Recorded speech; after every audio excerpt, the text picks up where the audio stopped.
To see you, getting ready for a big game, big divisional game against a very tough opponent who we know well. We're looking forward to it. We're very deep into the preparations for that, and we're looking forward to the week and looking forward to the game. What questions do you have? And John, obviously you're familiar with this team after playing them earlier, but what, I mean, just in watching film of them just recently, what kind of just stands out to you as just as for the Bills in general? Well, yeah, I mean, it's a big question because so many things stand out. They're such a good team. All three phases are playing at a very high level. I think the biggest thing that stands out is how well coached they are, how well tied together they are. They play complementary football. All three phases play off of each other. They have a defined personality in every phase, and as a team, they're very physical. They play very hard. They're cohesive. They're on the same page. I think offensively they're very coordinated in terms of blocking schemes and timing of routes and pass protections and how it's all put together. You know, the quarterback obviously is playing at high level. Josh Allen is a great player, and they're well built around him. You know, they did a good job of building the offense around him, and they have a lot of complementary pieces. I mean, all their receivers, wide receivers and tight ends and backs, and the backs also serve as receivers, but they're all very talented and skilled catchers. They all understand the passing game really well. They run hard. They protect the football. They're all good ball carriers, whether it's handed to them or after the catch. So big physical offensive line. Defensively, very active, very, very tied together defense. Back end to the second level to the front. Pass rush, run defense, defensive backs showing up in the run game, linebackers playing downhill in the gaps in the run game, but punching out in zone coverage as well, getting their depth, breaking on the ball, tackling, just all the things that you would expect from a well-coached team like they are. So that's the type of challenge that we're facing. In a general sense, when you played a team back in week 4, I mean, it was like 3.5 months ago, how much weight do you put in that in terms of reviewing that and prep compared to what they've done in, say, like their last 5 or 6 games? Well, you do both. I mean, it's both. I'd say it's some, I don't know what the percentage of it is, but you're involved. That's definitely in your breakdown. You kind of go back and you pick the games. You watch all the games, and you even go back to past years. You know, that's part of your breakdown as well. And then you choose the games that you want to put in there and that you want to kind of emphasize and that you think apply to the game coming up. So there's games we throw out, too, just based on what we see. And it might be some recent games that we don't use just because we don't think they apply. Their last game of this regular season we're not using. We've seen it. We know what's in it, but it's not applying to necessarily to our game plan. So we use all of that. A bit more, I'm sure you'll have a better sense later in the week, but are you confident that Zay Flowers will be able to play, or is that still very much up in the air? Yeah, that's in we'll see mode. He's working hard to get back, and we'll see toward the end of the week if he's practicing, and he could play without practicing for sure if he feels healthy enough and if it's safe for him.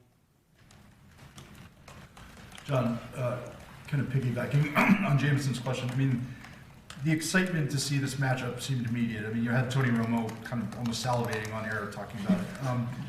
Is there a part of you that can step outside of it for a second and just say, as someone who loves football, this is a matchup that everybody should want to see? Oh, absolutely, absolutely, Charles. I mean, you kind of feel grateful to be a part of it. I mean, it's a privilege. You know, it's a privilege to be a part of a game like this. You know, this is a big game. It's a divisional game. I mean, these divisional games are really hard to win. You know, if you look back over the years. I mean, because you're playing the best teams. I mean, there's the 4 best teams in the AFC, the 4 best teams in the NFC are still alive, and you know, to get to the Super Bowl, if you want to take a step out, you've got to win 2 games now. Whoever gets the Super Bowl has got to win 2 games against the best in their conference. That's tough, really tough, and so to be a part of that, just in that sense, is really amazing. And then you get a chance to play a team like the Bills, who've been perennially in that group, just super talented, well-coached type of a team on that stage. You know, in their place. You know, it's going to be cold, it's going to be blustery, all that. You know, I can picture John Facenda coming down, you know, from the heavens and narrating the preview to the game. So it's great. Yeah, we're excited about it. John, you mentioned you look at the Week 4 game and at more recent games. You guys won that Week 4 game big. What worked well for you in that game as you go back and look at it? Well, I mean, you saw the game. You were there, Bo. You know it worked well. We First play was a good play. That was a good play for us. But it's just a football game. And I'm sure that you just look at it from we look at it kind of more of a scientific kind of a football perspective in terms of what did they see, what are they going to try to stop, what are they going to play against us, what are they going to run against us, where are the matchups now that weren't there then or that are different or the same, all those kind of little things, because just watching the game gives you some insight into what they were accomplishing. They had a lot of good plays against us too, so it's more that as opposed to the outcome. I mean, you don't really look at the outcome. The outcome's kind of irrelevant. It's more just the predictive aspect of it in terms of what you think you might get going forward. John, we know was trying to stop you guys' offense. A lot of it is trying to stop that second and third play with Lamar, similar with Buffalo's offense. How important will it be to kind of stop some of those, long-winded plays that they see? Long-winded plays, I like that. The long-winded play, that's a good way to say it, The two-play quarterback, I might add, is Todd. Todd needs to acknowledge the fact that he got that from me, just for the record. I know he likes to take credit for that, but that just so you know where that came from. Is there evidence of you saying that? Well, just ask him. He'll tell you. I mean, everybody knows. Everybody that's in the inside knows. So I got an opportunity to get that out there finally, because I don't think he's acknowledged that yet. I've noticed. You see, he liked it so much he kind of took credit for it. My brother has that same, thing about him. So, where were we? The long-winded quarterback. The long-winded plays. It's critically important. I mean, that's the challenge, because the first play they run is really good too. The on-time in rhythm play, runner pass is really challenging. Then the second play or the third play in the case of Josh or Lamar becomes the next challenge. And so everybody's got their part in the first part of the play, in the pursuit or the plaster or the keep the ball in front or the tackle or the angle part of the play, whatever it might be. Continue the rush, make a smart rush in terms of how you tackle, how you push a guy out of bounds. All those things are a big part of it.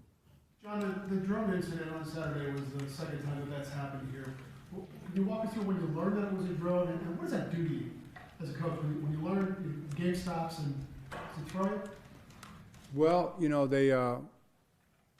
I think we were at the line of scrimmage, and all of a sudden the referees, you could tell they got buzzed in their ear, and they stepped up and they stopped the play. Then we have one of the referees that's not doing the game is with the coaches, so you get a little quicker information. Normally it would be the side judge would come over and tell you, but now he's right there to tell you, hey, they're going to stop play, there's a drone. He just told me that. They're looking at a drone. And so I just told our play callers that, that's what we're doing.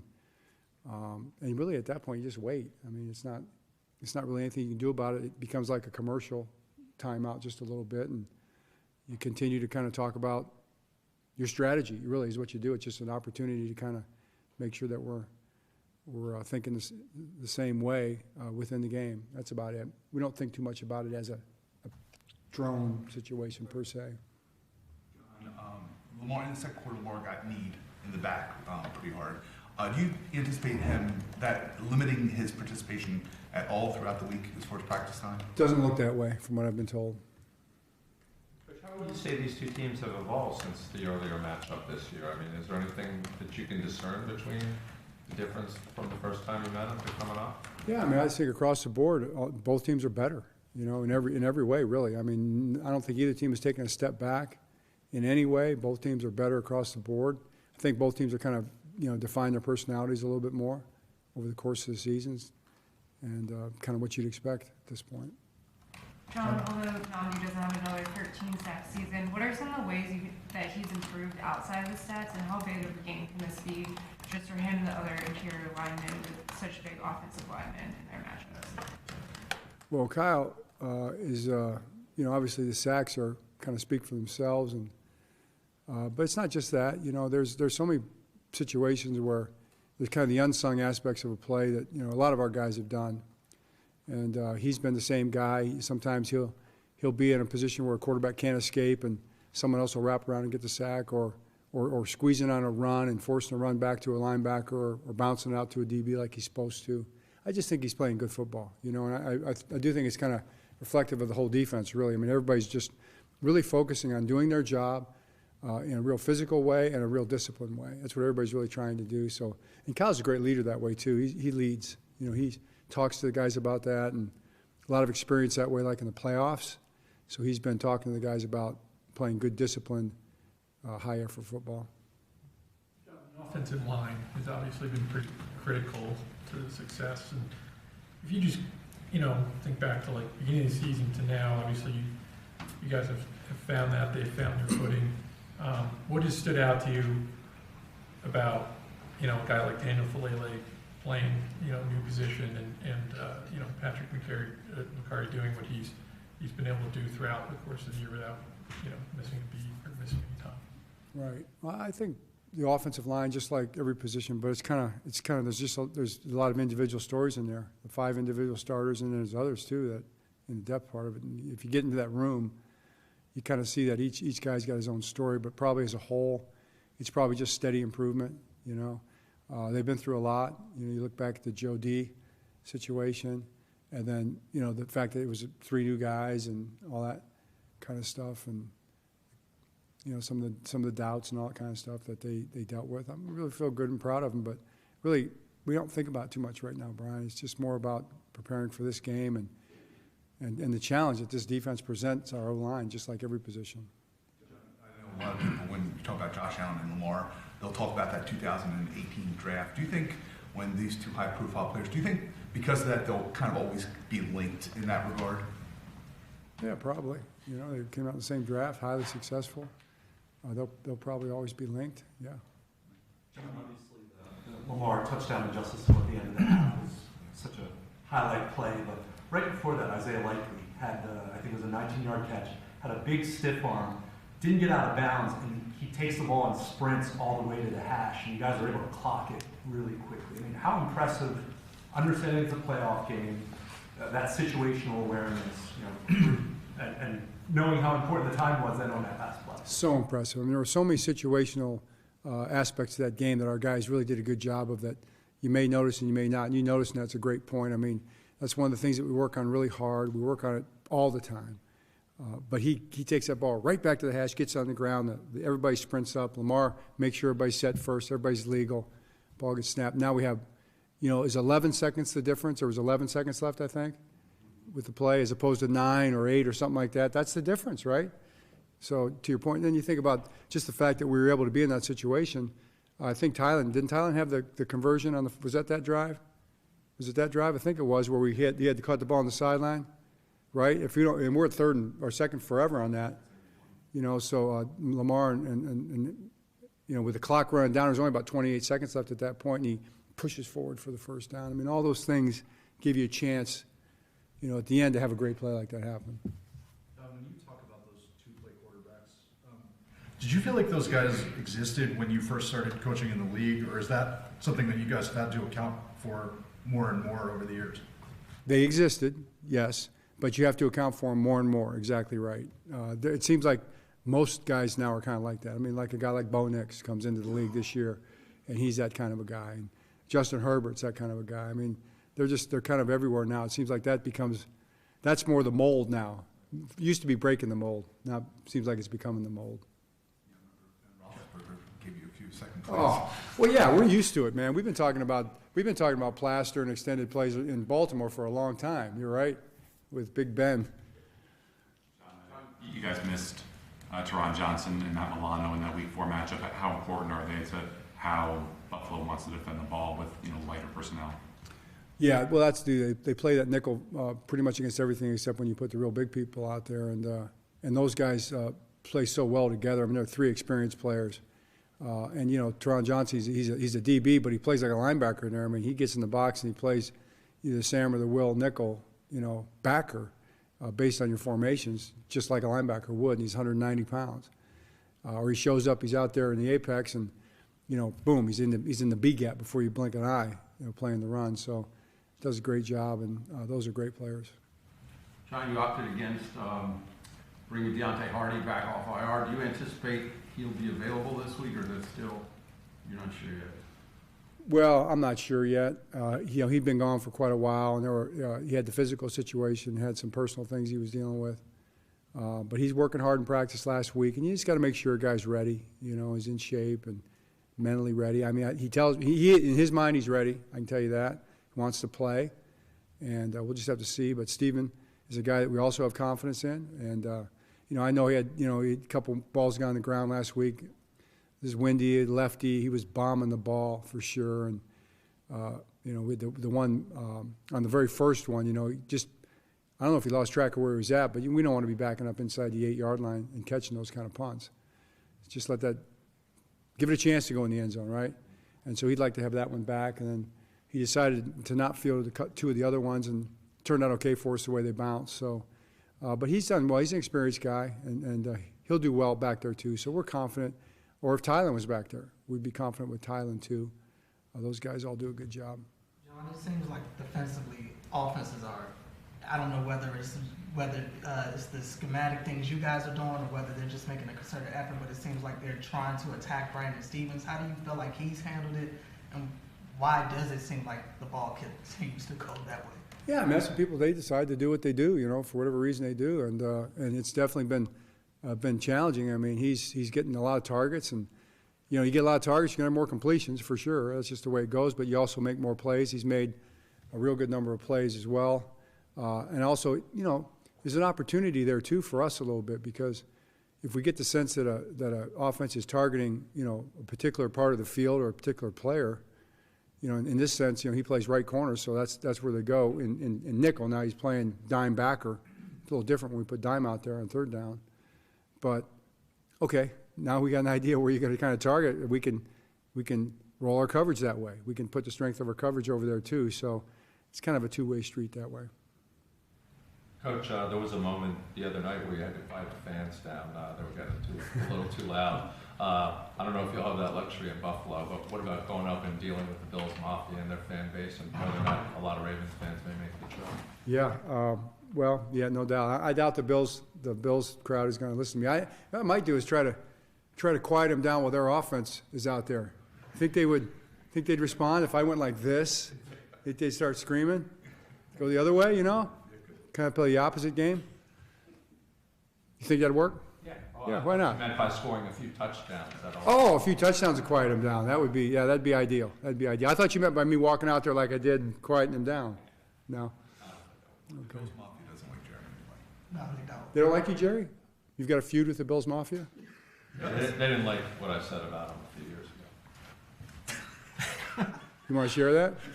I think it's out there virally, but called them a city of losers. Why would they like you? I mean, I was just stating the facts. I think we should move on. Yeah. I think we should definitely, Robson. I think we definitely. Anything else? John, You asked me. I know, and I apologize to the world for going down that road. what do you kind of think about the ethos of your guys' defensive line? It seems like a lot of guys who just love to work out and be physically strong and impose their will on game day. I mean, I know as a guy who works out as vigorously as you do, maybe you kind of respond to that, but what do you kind of think about just the way this group has been constructed and how they kind of put themselves in positions to succeed? What do I think about the defensive line, how hard they train to be strong and physically strong? I'm all for it. I'm all about it. I love it. We do have a bunch of guys that work hard, and I think our guys, you see it in December and January especially. But we do believe in training and being ready to. It's a physical sport. I mean, the game is. It's not just won and lost in the trenches, but it's won and lost with trench warfare. A corner's got to shed a wide receiver and make a tackle on a sweep. You got to be strong to do that. It's a strong person's game. And it's a strong person's game physically, and it's a strong person's game physically, emotionally, spiritually. You got to be strong to play football, and that's why I have so much respect. I think you guys cover the sport because you have so much respect for the game and for the people who play it. It's just a great sport, and it's so tough and demanding. And it's just a test of wills, and I love our guys. Our guys are strong-minded. They're physically strong. They're spiritually strong. They care about one another.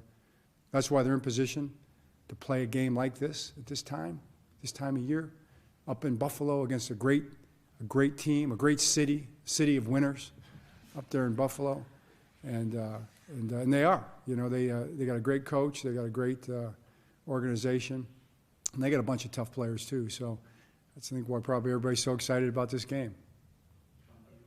Sorry. Do you factor in officiating crews and any tendencies with their penalty calls or anything in your game plan or in technique coaching throughout the week? Is that at all a factor?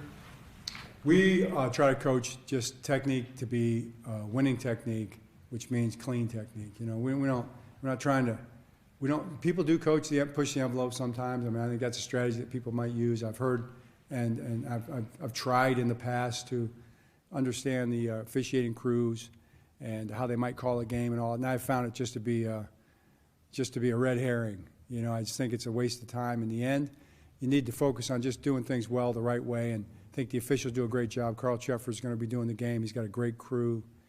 I expect them to call a great game. They do. It's a really great crew. Carl's a common sense guy, always calls a good game. And you know, if he calls something, there's a really high chance it's true. You committed the penalty, and you just got to go on and play the next play and try to do it the right way. All right. Thanks, Coach. Thanks, everybody. Thank you.